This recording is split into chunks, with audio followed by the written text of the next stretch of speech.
Lots of stuff coming out of BlizzCon, and we got DLC, sequels, and tattoos. Let's talk.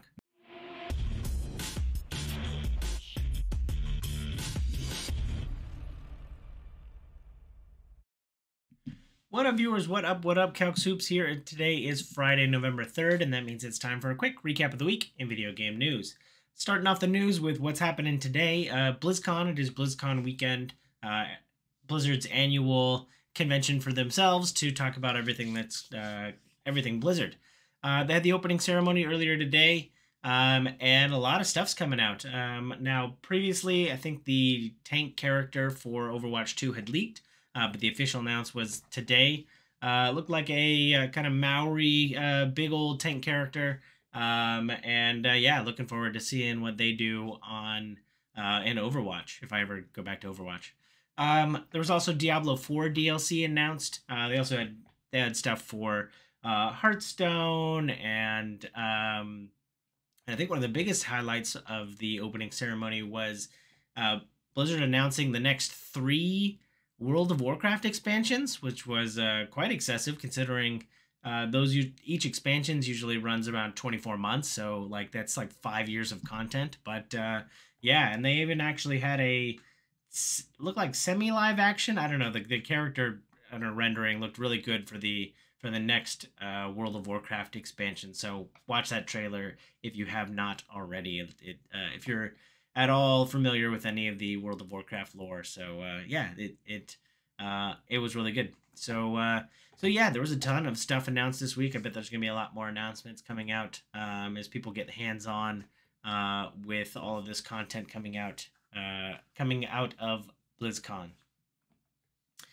Also in Blizzard news, they launched a game, the first RTS game that they've launched in over 13 years. It is Warcraft Rumble. Now I know that you're sighing right now because I think if you know what Warcraft Rumble is, it's a mobile game, and that's probably why you're sighing. So it's not Warcraft 4 or StarCraft 3, something I bet the community has been clamoring for quite some time. But I've actually been playing it, played a couple hours today already, and yeah, I'm enjoying it. I just the art style of Warcraft, I want that in my life as much as possible, and running around and playing as familiar characters. And there's some strategic elements to it. Sometimes it just feels like a Zerg swarm, but I've been having fun with it. You know, if you catch any of those headlines talking about Blizzard's new RTS, it is a mobile game, but yeah, I've been enjoying it. Let me know if you download it and pick it up. Down in the comments. Moving right along, Disney's version of Animal Crossing is eventually going to get into a 1.0 launch, and it will. They had a showcase this week talking about all the upcoming content, including a 1.0 launch in December and 2024 content. The big thing that caught my eye was multiplayer. I bet people have been clamoring for multiplayer for a long time, ever since I picked up Dreamlight Valley over a year ago. I've been wanting to kind of see what my wife's island, I guess, is like, and like seeing where people, seeing all the customization people can do. So yeah, I am very excited for some Dreamlight Valley multiplayer and seeing who.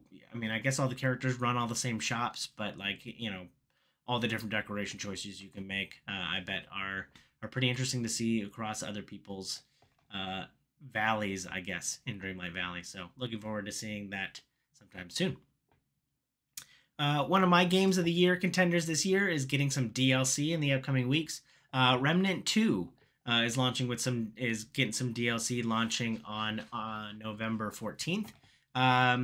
And yeah, I'm very excited. They're actually it looks like they're continuing one of my favorite plot lines. So if you haven't played Remnant 2, it's not going to mean much to you, but like the king, like the Crimson King kind of character, they're going to continue that storyline. They had Nimue and a bunch of other familiar characters, and so always looking for a good time to jump into. Always a good time to jump into Remnant 2 and pick it up again as a game I thoroughly enjoyed playing this summer. Now on to some unfortunate news. You can add Bungie to the list of developers who are losing a significant amount of their workforce due to layoffs. They're just 10% of their workforce was laid off this week. There was a whole letter from the addressing the community saying that they've lost our trust. and that they just haven't been listening to the community for quite some time. I've been hearing semi-decent things about previous DLCs, not enough to get me, someone who's been sitting on the sideline for quite some time, to get back into it. But yeah, I guess there might be some mismanagement going on at the upper levels, but ultimately, I think some of this is post-COVID dips in revenue streams, and that ultimately leads to layoffs, unfortunately. So if you have any friends at Bungie, feel free to reach out to them and check on their well-being. Moving right along, Lies of P, the Pinocchio Dark Souls game that came out just a couple months ago, is apparently doing well enough to already start talking about a sequel and upcoming DLC, as the director did this week. So in an interview this week, the director of Lies of P started talking about a sequel already. So hope fingers crossed that means that we'll get to see more Lies of P coming out. I'm very curious. I don't even know what's going on with the story, so I don't even know what they would do with a second story, but I guess they can also explore some of the narrative in the upcoming DLC. So look forward to that sometime soon. As predicted by yours truly, the day before, that Division-like zombie game that's been kind of on the horizon for quite some time has been delayed. Who would have guessed that some unknown game from an unknown developer would be delayed out of launching right next to Call of Duty, the biggest game of the year. So surprised to see that coming. Hashtag sarcasm. So it is not launching on November 10th like it was originally planned, and has been pushed to December 7th. Also, as part of the article I was reading, was talking about how it's going to early access as opposed to a full launch. I think I had anything I had heard about the game, I thought I'd heard that the game would be launching fully, as opposed to like an early access launch. So a little surprised to hear that as well, but that might have been downgraded some time ago. The first time I caught onto it. So yep, launching later this year. You can play Division with your friends against zombies on December 7th. Have you ever wanted a free tattoo? Who doesn't want a permanent, something permanently attached to their body for free? That doesn't sound like a scam at all. But Netflix is offering free tattoos as long as they're Netflix-related IPs. I'll have a link down below. It sounds like it's in a couple different cities. There is one in LA, and there are some tattoo designs that I thought looked pretty cool. So if you want some Stranger Things or Wednesday, some Castlevania stuff on your body, you can get that all tattooed, and I think the slots are filling up quickly. So if you want a free tattoo on Netflix's dime, and you're a huge fan of any of their IPs, you should check that out. I'll have a link down below in the description. There, for those like me who are always looking for I've wanted a mini fridge for a majority of my adult life. I've never had one.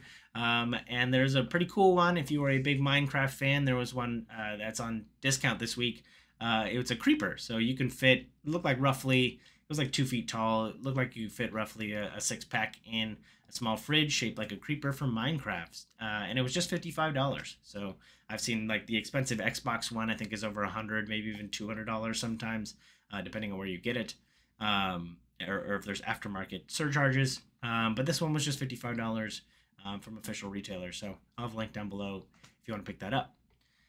And last but not least, it seems like Five Nights at Freddy is putting gaming on the map. No, it's just having a very successful, even record-breaking launch. The movie came out, the Five Nights at Freddy's movie came out last week. And the box office numbers are in, and it's been pretty prominent. So a PG-rated horror movie, a PG-13 rated horror movie, reaching $130 million is apparently record-breaking. I didn't quite see which records were broken, but yeah, it's doing great in a post-COVID box office timing. So, if you're looking for something spooky and scary, you can check out Five Nights at Freddy's at the box office. That's it for this week. Let me know if you feel I forgot anything down below in the comments. And as always, thanks for watching. I hope you enjoy this content. If you do, please follow, like, and subscribe to me on YouTube and Twitch so you can see more great content like this. I'll have links down below in the description. Thanks again. I hope you have a super day. I hope you have a super weekend. And I hope you have a super day. Bye!